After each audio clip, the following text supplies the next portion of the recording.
I live right next to a Navajo reservation and have made friends with many of the people there my age. We like to hang out, play video games, and just be normal teens. I walk over a lot, since my best friend lives a little less than a mile away from me. This isn't a long trek, and usually takes me about 25 to 30 minutes. I've made this trip dozens of times, and have grown very comfortable with it. I know the people along the way, so I'm not scared or on edge. There is a patch of forest, however, about midway there. It's a little unnerving sometimes. There is always that feeling of being watched.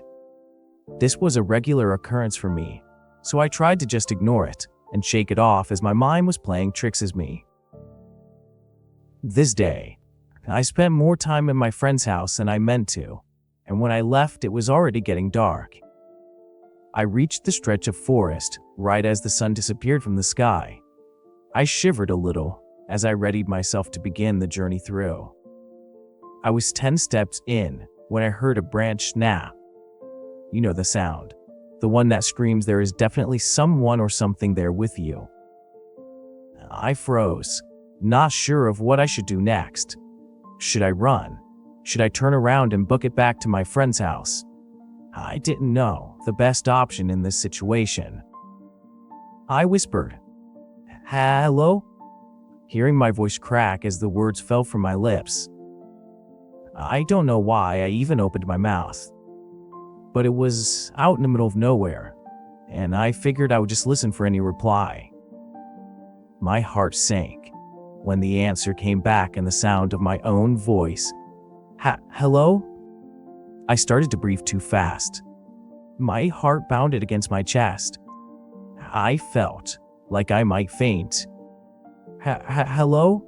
My voice came again, but not from my mouth.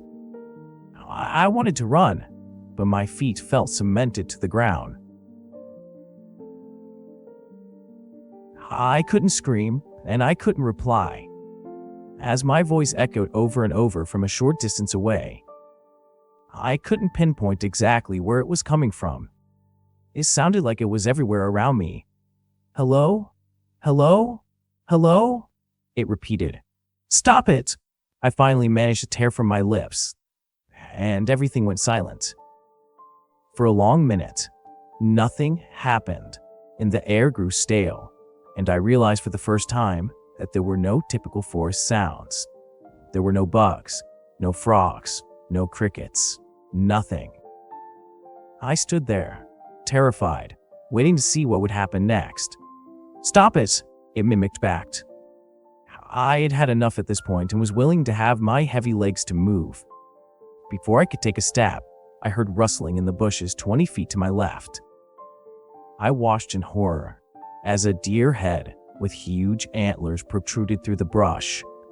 As it came further out and stood up on two legs, I took off.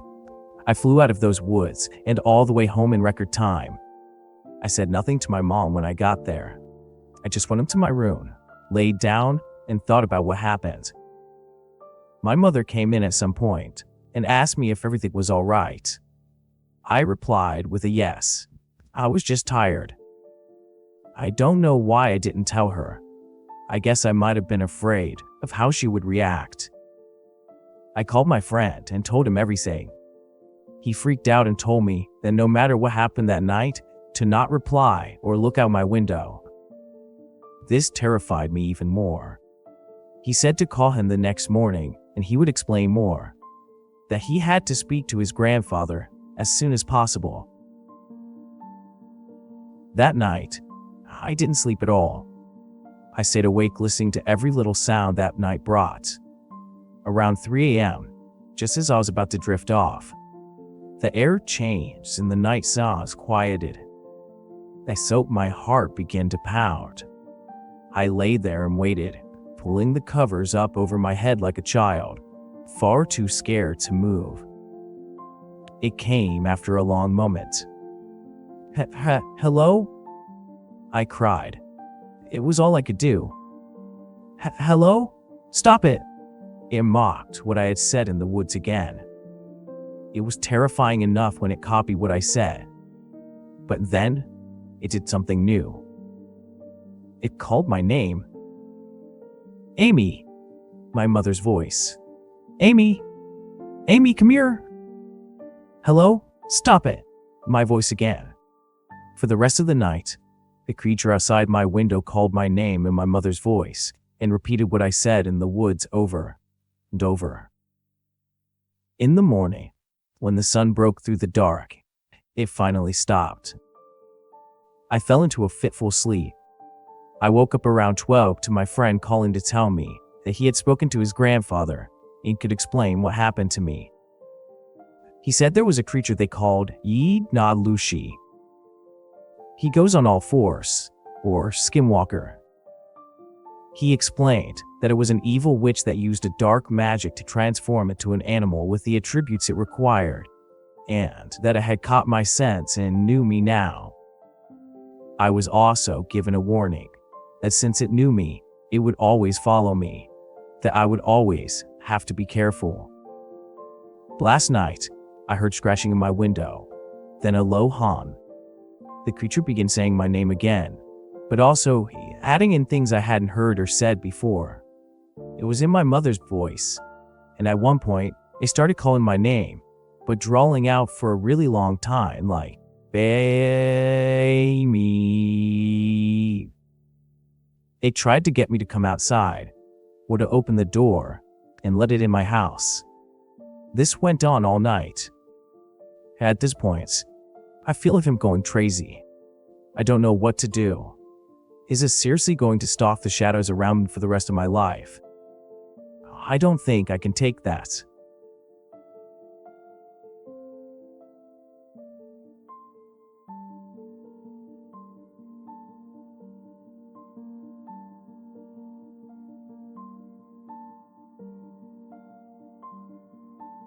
I am a very spiritual man.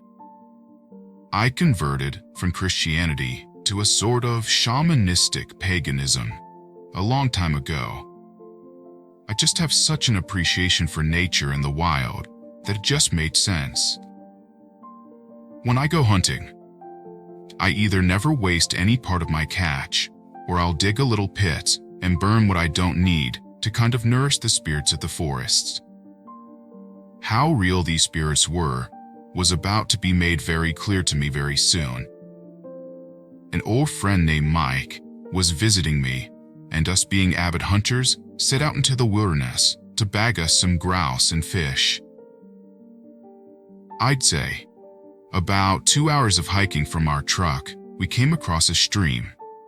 It was about 12 p.m. On the other side of the stream was this albino buck. Do you know when you look at water fall or something great like that and you just marvel at it? That was me. Mike, on the other hand, immediately picked up his rifle and took aim. I pushed his arm away just as he was about to fire, and the deer got startled and ran away. Mike spent the next 30 minutes cursing me out as I explained I couldn't let him kill such a beauty. We had a pretty successful afternoon. We had 5 birds between us, and we just got done setting up camp, not far from a river. It was going to get dark, I'd say around 7 or 8 p.m., and we just got done cooking one of the birds at 5 a.m. It was going to get dark, I'd say around 7 to 8 p.m., and we just got done cooking one of the birds at 5 p.m. We were talking, and all of a sudden, we hear crunching in the distance, like someone or something was doing a bad job of sneaking up on us. We assumed it was just some sort of scavenger that wanted in on the meal. We waited and watched as what we thought was the same albino buck come into view. As this thing happened, deep within me, it made me sick to my stomach. Mike rushed for his gun and shot it before I could say anything. Unfortunately, he got its leg, so it simply ran from us into the thick wooded area. Mike rushed after it, and I after him. It was so hard to keep up with him, but I almost ran into him, and he stopped short. Around 200 feet in front of him was a tree, and there was something peeking out from it. It was the deer, but it was much higher on the tree than it should have been. It came from around the tree, and we both got a good look at it. At least 8 to 10 feet in height, glazed over, white marble eyes, meat sloughing off its snout. Its front hooves looked like they had been split to form makeshift hands and fingers. Its antlers were absolutely massive, and that of an elk at least. It walked bipedally on normal hooves, made a clicking sound as if its bony mouth did a kind of shiver chatter. Mike screamed, "Good God, what in the fuck is that?" He readied his rifle, but this time I stopped him. Something told me to give it one of the birds we had killed, so I stepped in front of him and laid a bird out. It looked at it and breathed hot, rancid breath that made me gag, but I sensed it didn't want to harm me. It bent down and took the bird. Mike took this opportunity to bolt back into the direction of the camp.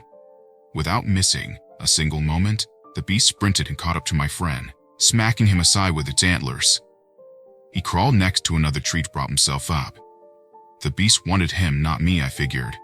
So with all my courage, I rushed to get between me and the thing.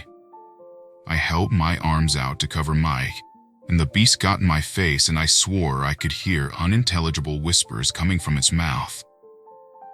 It looked at my friend with hate and despise in its eyes. I didn't know what else to do, so I started talking to it, please asking for it to let me and my friend live. I shouted and pleaded, just repeating those words over and over for at least 2 minutes. Then the creature focused on me again and turned around and walked into the forest. My friend was in hysterics, crying and shaking, and I brought him back to camp as it was too dark now to trek back to the truck. I put him in the tent to sleep and sat outside the tent.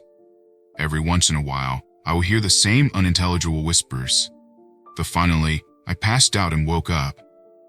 Mike wasn't back to normal, but he wasn't insane anymore, so we packed up as fast as we could and walked 3 hours back to the truck. As we were driving out of the entrance to the forest, an albino deer stopped in the middle of the road with a healing wound on his leg. I've never seen a deer give off such a visceral hate. It was toward my friend. The deer gave me a look, and I gave it a nod and tried to continue on my way. My friend will only talk about this incident when he's drunk, and he never hunts without a buddy anymore. I suggest he follow my path and start making peace with nature, but he doesn't seem to be wanting to do that.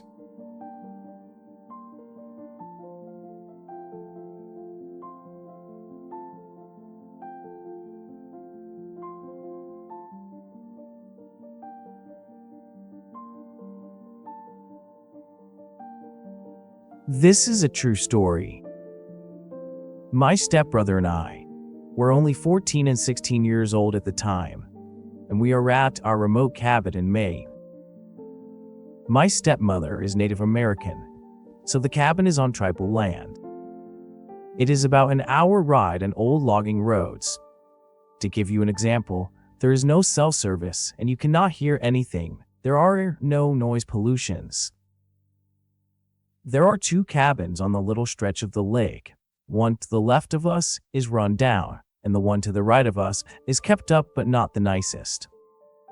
I always carry my 20-gauge shotgun when up there to kill small birds and rabbits. I had just gotten my .40 Smith & Wesson as my birthday present and thought I was very cool walking around with it on my head. I'd pulled out and shoot it at trees. I got pretty good before the trip. It was the first night. My father always brings out the generator, so we had power for the nights. The first night was fine with no incidents. The second day, my stepbrother and I went out riding on our ATV. I was driving and we were getting pretty fast, and we had just rounded this corner. To the side of the road, I noticed a man, and the first thing that stuck out about him was his facial hair. His beard was stained with a dark red-like substance, like he had been eating something bloody.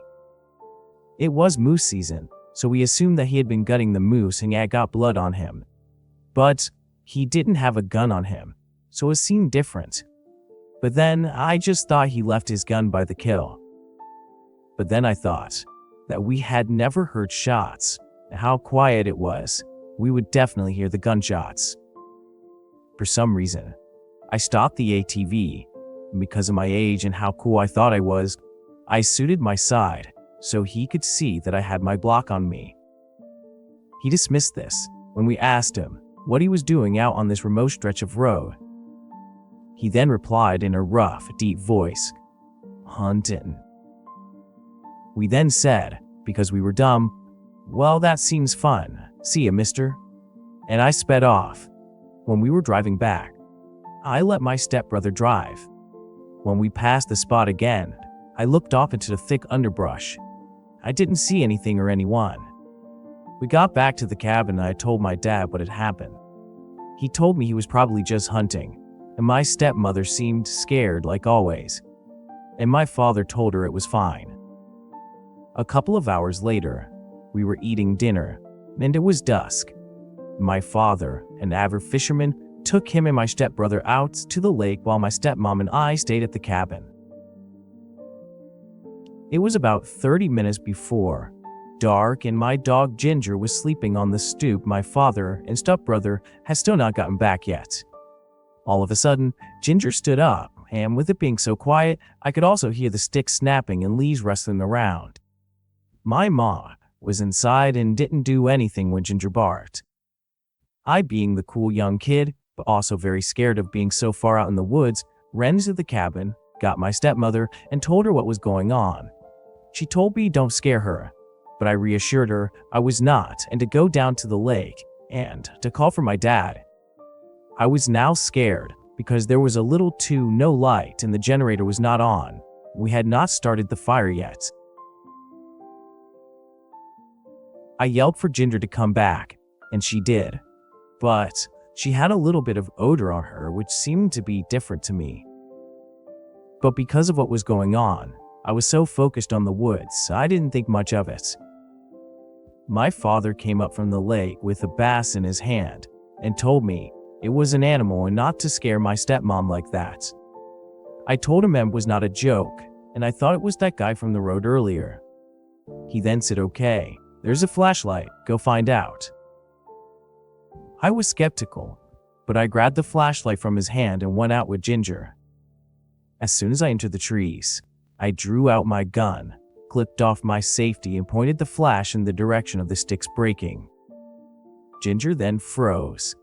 The hair on her back stood up, and she then growled a deep growl, and I watched from the back of a tree as the man stepped out at this point. I was thinking to myself, he's fucking stalking us, and what the hell do I do? Do I shoot him and demand to see his hands? I just yelled at him. What the fuck did he think he was doing? And then I told him I would shoot if he didn't walk the fuck away.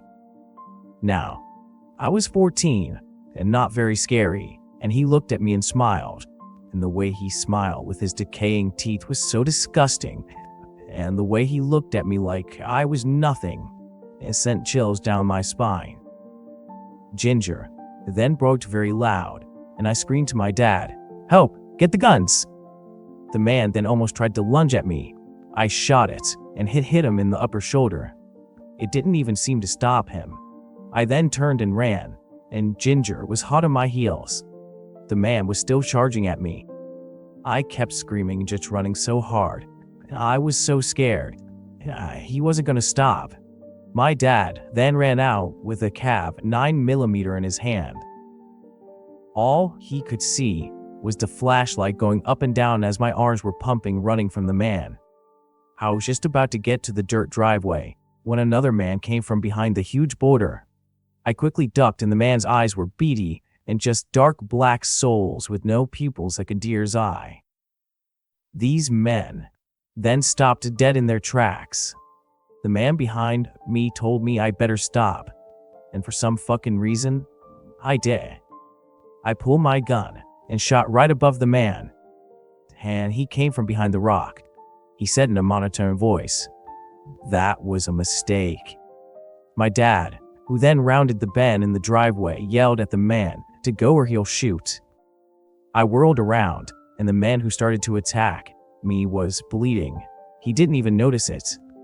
I then told him to go back or I will literally drop him right now. He did nothing of the kind. He just looked at me and smiled this creepy smile again, which I never should have done. I regret to this day, but I shot him 3 times in the chest, and he dropped like a rag doll and just crumpled on the ground. My dad was distracted after this, but kept an eye on the guy. The man that tried to lunge at my father was shot and laid on the ground, still alive. We then ran to the cabin and locked the doors and hid under the stairs as we tried to call the police, but our calls wouldn't go through. We tried and tried, but the calls wouldn't connect. I looked at the door window and saw the man who was behind the rock stood up, blood running down his chest and from his mouth. He started to run towards the cabin, and he slammed it to the door. Blood was dripped on the window and he fell to the ground. He then stood up and punched the glass with his fist as it shattered. We were all screaming for him to leave. My dad put his rifle out and shot the man in the head. The way the bullet hit the man, his head flew back and he just dropped still. It doesn't seem real. Nothing of that day seems real.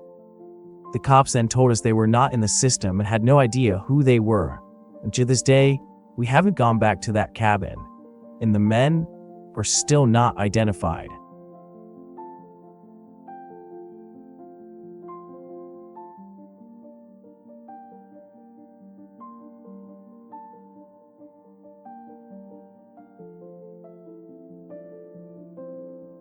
It all started when summer came, and me and my 3 friends, Lola, Katie, and Jennifer, were all planning to go camping.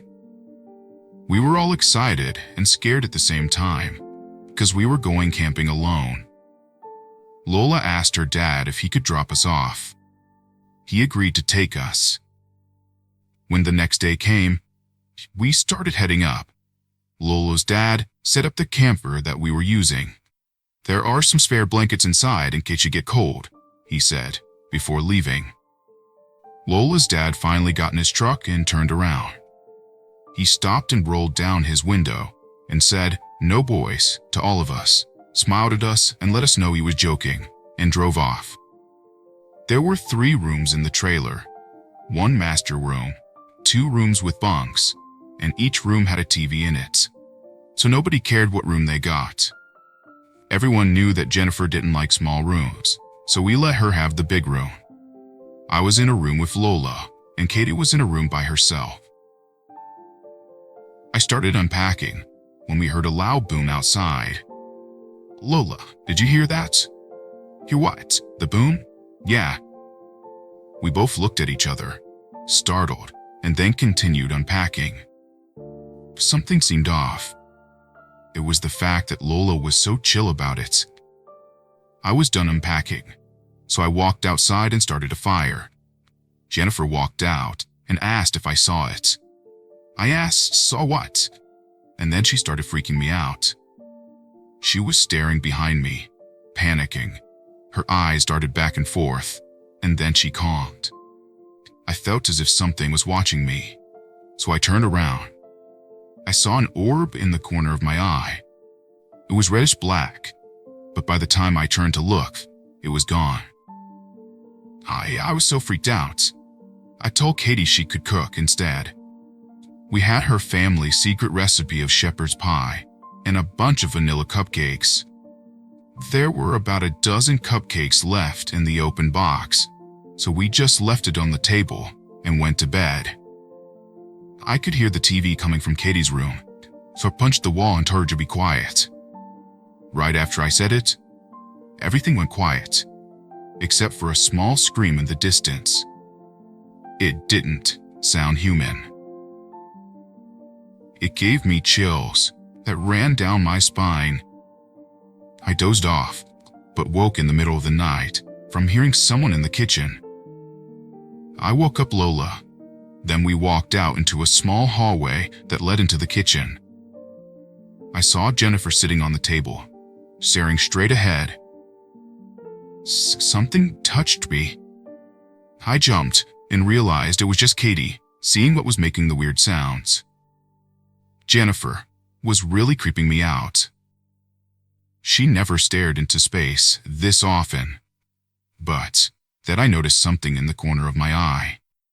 It was a shadowy figure. It was staring at Jennifer and slowly turning to face me and Katie. I froze. Katie froze. Jennifer then looked at us, as if being mind control. Then, the figure ran out of the window, and Jennifer dropped her head onto the table. We tried to wake her up, but ended up falling asleep ourselves. This experience still scares me to this day, and is only one of the creepiest things I've ever seen or experienced. Me and the others are still very close friends, and we live together now. But we all remember that night, and whatever it was we saw. It turns out, Jennifer remembers seeing it in the daytime, but was out cold when the rest of us saw it. It freaks us out even more, now knowing that our friend wasn't even awake and staring into space, eyes wide open.